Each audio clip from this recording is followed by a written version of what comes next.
नमस्कार, आज बघूयात आपण गौराईसाठी चकलीची रेसिपी। चला तर सुरुवात करूया। मी इथं पाव किलो तांदळाचे पीठ घेतलेलं आहे। पीठ घरचंच आहे। तांदूळ रेशनचे होते ते स्वच्छ धुवून चक्कीमधून बारीक दळून आणलेले आहेत। तर पाव किलो पीठ घेतलेलं आहे।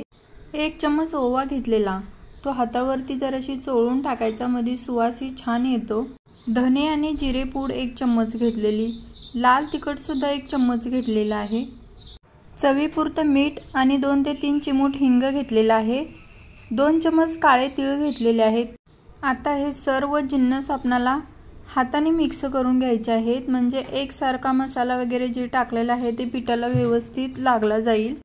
तांदळाच्या झटपट तयार होणाऱ्या चकल्या आहेत आणि खायला सुद्धा खुसखुशीत अशा होतात आणि कमी वेळात होतात आणि साहित्य सुद्धा जास्त लागत नाहीये। तर हे सर्व मिक्स झालेलं आहे। मी इथे पाव किलो पिठासाठी 40 ग्रॅम बटर वापरलेला आहे। तर हे बटर असंच हाताने मिक्स करून घ्यायचं आहे पिठामध्ये।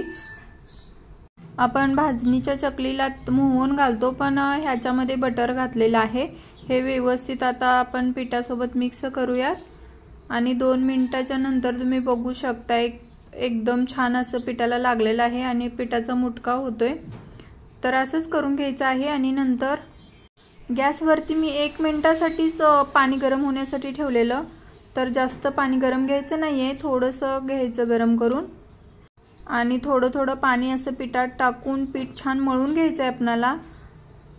तांदळाचं पीठ आहे त्याच्यामुळे 5 ते 6 मिनिटं तर आपल्याला असं जसं आपण भाकरीला पीठ मळतो तसं छान असं मळून घ्यायचं आहे, म्हणजे थोडासा चिकटपणा पण येतो त्याला आणि चकल्या तुटत नाहीत। पीठ जास्त पातळ सुद्धा करायचं नाही आणि जास्त घट्ट सुद्धा करायचं नाहीये।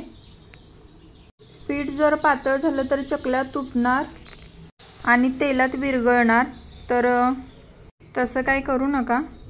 इकडे मी चकलीच्या सोऱ्याला तेल लावून ठेवलेलं।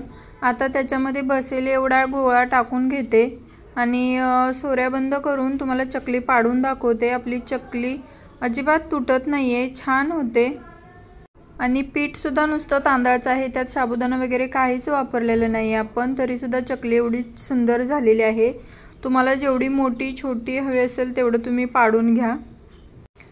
तर मी आता पाडून घेतलेल्या चकल्या कामापुरत्या।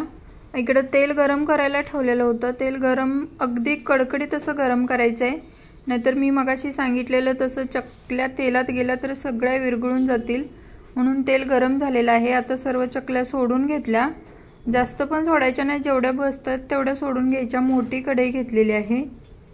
एका साईडून चकली भाजण्यासाठी 2.5 मिनिट तरी लागतातच, तर तुम्ही काही लवकर पलटू नका। थोडीशी एका साईडून भाजली की नंतर पलटा। तिकडे चकल्या भाजतात तोपर्यंत मी इकडे दुसऱ्या चकल्या पाडून दाखवते तुम्हाला। आणि ह्या चकल्या आपल्या पहिला तळलेल्या आहेत, त्या काढून आता दुसऱ्या सोडूयात। त्या सुद्धा एकदम अशा छान झालेल्या आहेत, अजिबात चकली जरा सुद्धा कुठे तुटत नाहीये। खायला एवढी उत्तम चकली होते की तुम्ही एकदा बनवणार तर नेहमी बनवत राहणार। प्रवासाला वगैरे तुम्ही कुठे निघालात तर ह्या चकल्या करून घेऊन जावा, आरामात महिनाभर टिकतात ह्या चकल्या। तर ह्याचे बुडबुडे कमी झालेले आहेत, म्हणजे आपल्या चकल्या एका साईडने तळल्या गेलेल्या आहेत। आता पलटून घेऊयात। चकली जशी छान भाजली जाते तशी चकली खाली तेलात जाऊन बसते, तर तेव्हा समजायचं आपली चकली भाजलेली आहे।